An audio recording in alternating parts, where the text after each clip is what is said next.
Hello, I am Lincoln. Hey, do you remember back when we were talking about the Super Mario Bros. Super Show and I said, I was thinking that we're just gonna look at one episode right now and some other episodes some other time. I think now might count as some other time. To start things off, you're probably wondering why it looks so messed up. That's because of copyright. Get used to it. If you want to see the non-oversaturated and mirrored episodes, they're streaming somewhere. This episode happens to be titled Knockfro et Foyad. Day of the Orphan. And let's just see what antics live-action Mario and Luigi are up to. Luigi is playing chess with this weird mole man, cave-dwelling person who is in the manhole. Actually, he seems to be like a plumber, but that sounds kind of counterintuitive, seeing as Mario and Luigi are plumbers in this show. But hey, let's see who this random guest star is. And you know what, let's just let her describe it. Sad-eyed orphan.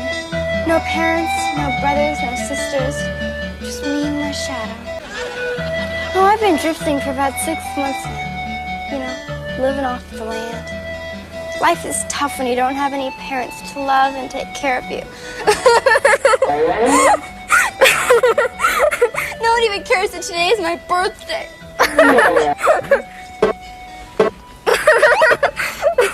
Huh, that's tragic. Anyways, let's go to cartoons now. This time, Mario and friends are headed to the Kingdom of Cramelot. Yes, this is one of the parody episodes. While they say that their intention is to free my people from the evil King Koopa, I have the feeling it probably actually has something to do with raviolis, tortellini, mozzarella, lasagna, pizza, macaroni, mushrooms, fish, pepperoni, macaroni, pizza, spaghetti, pasta, meatball, minestrone, pasta, or something like that. Yeah, that's right, this far into the show and they're still making the pasta jokes. Anyways, their goal is to find this magician named Marvin, when suddenly they get ambushed by Bezos, so they have to run away. Yeah, they did a really good job of conserving their resources by using that gasp sound effect twice, less than 5 seconds away from each other. Suddenly, a purple gust of smoke arrives, and it happens to be this Marvin character who saves everyone and stops all the Bezos. Marvin reveals that King Koopa invaded the castle and now he's king. Yeah, get ready to hear and now he's king a lot. Now, in order to stop him, they're gonna need to override him as king, and there's only one way to achieve that. Whoever is to free our land must first pull the golden plunger from the sacred sink of Cramelot. Whoever pulls out that plunger will be crowned our real king and become powerful enough to drive Koopa away. Oh yes, this is exactly how I remember the story of the Sword and the Stone going. Mario unclogs the sink and now he's king. King Koopa doesn't like that, so he sends out all the Koopa Troopas to go attack them.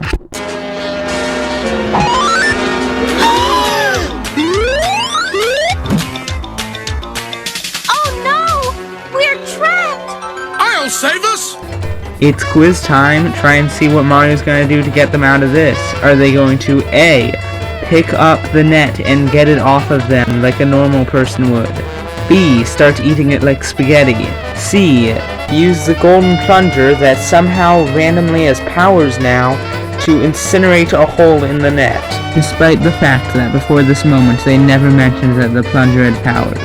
Or D, squeeze through one of the holes. If you guessed C, you are a winner! King Koopa then proceeds to threaten to kill Princess Peach if he doesn't get his plunger. So Mario gives him the plunger and now he's king. And he puts all of them in a prison to get executed anyways. Now we never get back to Brooklyn. Take it easy, Luigi. Things could be worse. We're trapped in a dungeon about to be executed. How could things be any worse? Well, for one thing, the ceiling could lower until it flattens us like a pizza.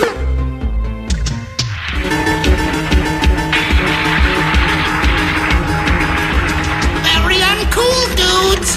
The ceiling is lowering! Or the room could fill with water until we all drown like rats. Everything's okay because Mervin teleports in and says the only reason that he didn't arrive sooner was because I had to buy new batteries for my magic staff. You wouldn't believe those lines at the checkout. Wait a minute, wasn't Mervin at the encounter when Koopa became king? Why didn't they just arrest him as well? And if his wand really needed batteries, it's not like he could have teleported out of there or something. Not to mention at the start of the episode, Peach says that the plan was to get him in order to stop Koopa from abducting all the Toads. So it's not like they weren't already enemies. Never mind that. Just get us out of here before we turn into mushed macaroni. Oh yeah, right. So they teleport out of there, and then they find this hand sticking out of a lake, and it's holding up a plumbing snake, but not just any plumbing snake. Excalibur, the plumbing snake. Mario takes it, becomes Super Mario, and now they stand a chance at fighting Koopa, so they need to get back into the castle. Wait, can't they just teleport to the castle, or couldn't they have just teleported to the castle from the dungeon? You know, never mind, it leads to my favorite scene in the entire show anyways. Luigi!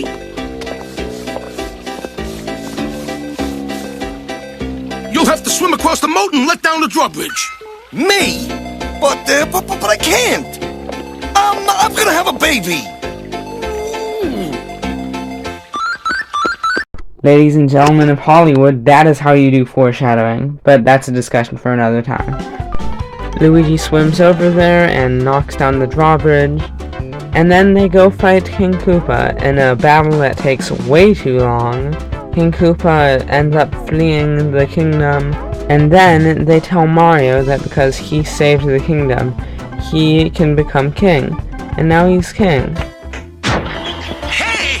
What's this thing? A new exercise machine. Whoever becomes king of Camelot must be trim as a lion. No more pasta for you. On a second thought, Murphy, old pal, I don't think I'm cut out to be king. And now Mervin's king. So, what did we learn here? The Camelot royalty system is absolute anarchy. Anyways, there seems to be a commercial break between now and the next episode, so let's just sit through that. I hope a pro wrestler doesn't start screaming at me. Captain Lou Albano talking about drugs. Kids, don't be afraid to say no. Anyone that asks you to use drugs is not your friend. Drugs can and will kill. Remember, don't be afraid to turn to your priest, your rabbi, your minister, your moms, your dads, your teachers, because drugs can kill. And if you do drugs, you go to hell before you die. Oh wow, well at least he was being calm about it. But he was stating it with such a sense of urgency that it sounds like... Imagine like a 5-year-old watching cartoons, and then all of a sudden it's just this pro wrestler talking to them about drugs. And it's not even like he addressed himself as Mario. He's wearing the hat, but he still says that he's Captain Lou Albano. And that's not even the only one.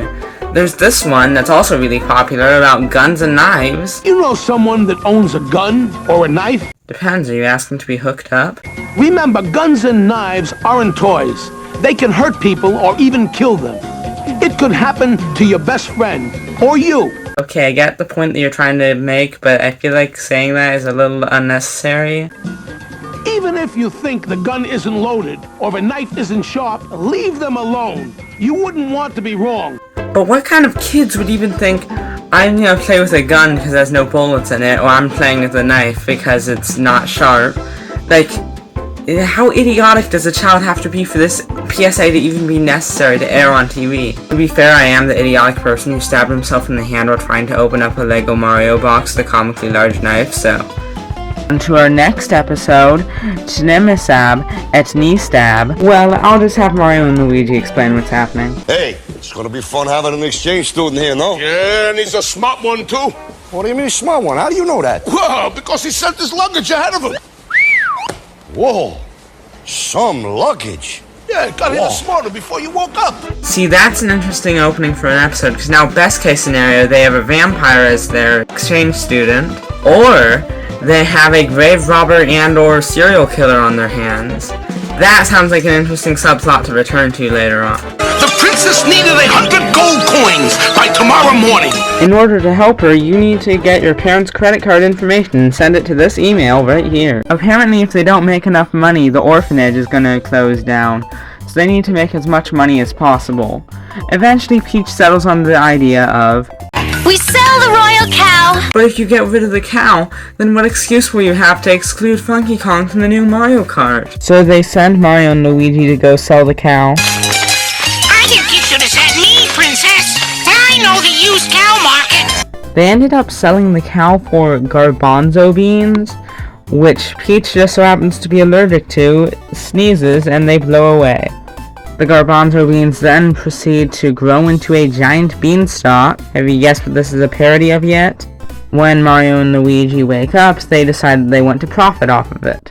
There's tens of millions of garbanzo lovers in the world, and we're about to pick enough beans for them all. They then climb the stalk, only to find a door inside of a cloud, and climb up through it. And somebody awful big lives here. Not just big, giant! Wow, they simultaneously fail to animate Luigi talking and make a gasp sound effect play while he's talking, which just isn't how things work. Turns out this castle that was built on a beanstalk that didn't exist the night before these events took place happened to be the home of a giant King Koopa. Fee-fum-fi-foo.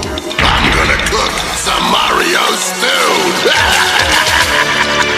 Bowser catches Peach and Toad and takes them away.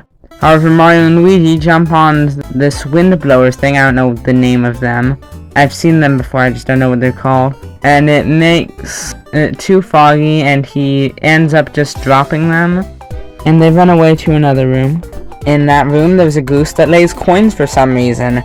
But they take it anyway, so that they can profit from it to save the orphanage. They then escape through a crack in the floor. Then there's a fight scene that only exists to take up more time of the episode. And they use their money to save the orphanage. Okay, time to see who Mario and Luigi's new exchange student is. I bid you welcome to these delicious scenes from the Legend of Zelda.